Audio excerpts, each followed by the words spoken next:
네, 온전히 코로나19와 함께 보낸 2021년도 이제 끝이 보입니다. 아동학대와 부동산 비리, 군대 내 성추행 같은 사건, 사고도 끊이지 않았던 한 해였습니다.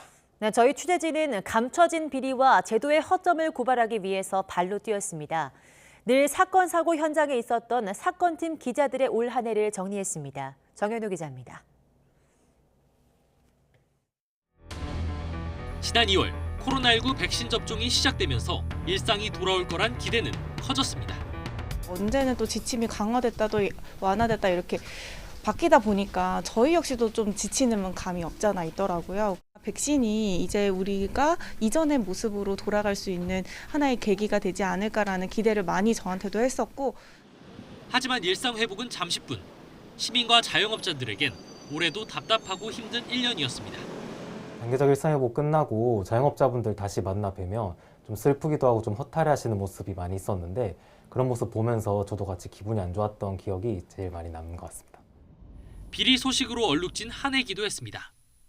LH 직원들의 부동산 비리와 대장동 개발 특혜 의혹은 우리 사회에 큰 박탈감을 불러일으켰습니다. 전 LH 직원이 그 땅을 산 다음에 성토를 한 거죠. 그 위에다가 흙을 얇게 덮은 다음에 농사를 마치 짓는 것처럼 그렇게 나무들을 심은 건데 그 땅을 파서 시멘트가 나오느냐 안 나오느냐 그거는 사실 좀 중요한 상황이었고 결국에 꽝 하는 소리가 났고. 대선 후보에 대한 검증이 본격화하면서 후보 본인뿐 아니라 가족을 둘러싼 의혹이 더 큰 이슈로 떠오르기도 했습니다. 대선에 나오면서 내건 기치가 공정과 상식이에요.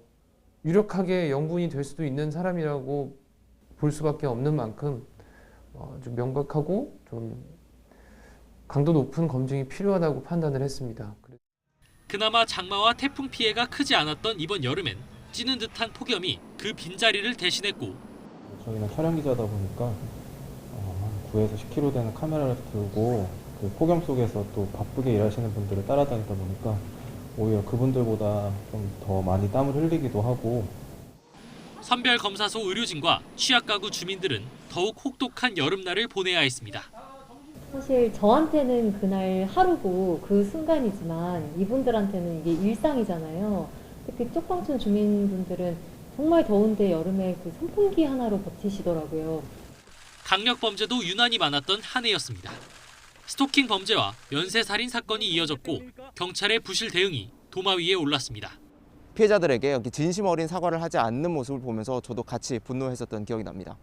경찰이 국민의 생명과 안전을 지키지 못했다는 점이 상당히 슬프게 느껴졌던 사건이었습니다. 군 내부에서 벌어진 성추행과 은폐 시도에 사람들은 경악했고 이제 군대 같은 경우에는 폐쇄성이 워낙 강한 곳이기 때문에 그 사건 이후에 이렇게 사건을 은폐하고 덮으려는 그런 시도, 이 시도를 보면서 굉장히 좀 경황스러웠다. 정인이 사건 이후 다시는 없으면 했던 아동학대도 어김없이 반복됐습니다. 보육원이나 베이비박스나 이런 곳에 넣으면 차라리 아기 생명이라도 살 수 있었을 건데 그 아기가 버려진 헌옷 수거함이 정말 대로변에 있었는데 과연 이곳에 아기를 정말 버렸을까라는 의문이 먼저 들었고요. 안전하지 않은 일터에서 끝내 집으로 못 돌아온 노동자도 많았습니다. 서울 잠실에서 가장 비싼 주상복합 아파트 중에 하나거든요. 근데 이곳을 관리하는 분도 안전모나 이런 부분들이 착용하지 않고 이제 사고를 당했다는 게 굉장히 좀 당황스러운 부분들이 많았어요. 누군가의 아픔, 안 좋은 소식만 전한 것 같아 돌이켜보면 아쉬운 한 해였다는 사건팀 기자들. 피의자가 살인을 하거나 폭행을 하거나 이런 부분만 계속 취재를 하다 보니까 같이 정신도 조금 피폐해지는 것 같고 사실 마음이 많이 기쁜 기사는 못 쓰게 되는 것 같아요. 새해엔 밝은 소식을 전달하고 싶다는 작은 소망을 간직한 채 다시 현장으로 발걸음을 돌립니다. 이게 사실 작년에도 똑같은 말을 했던 거라 어색하긴 하고 뭔가 기대감이 들긴 하는데 여성 혹은 아동에 대한 피해 사건이 많이 줄어들었습니다. 또는 이제 교통사고가 실질적으로 예방되었습니다. 이런 좀 즐거운 뉴스를 한 번쯤은 해봤으면.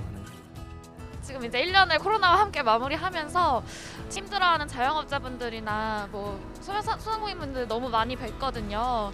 그래서 내년에는 정말 오늘부로 마스크를 벗는 날입니다. 이렇게 소개하는 그런 뉴스를 할 수 있는 그런 한 해가 되었으면 좋겠습니다. YTN 정현우입니다.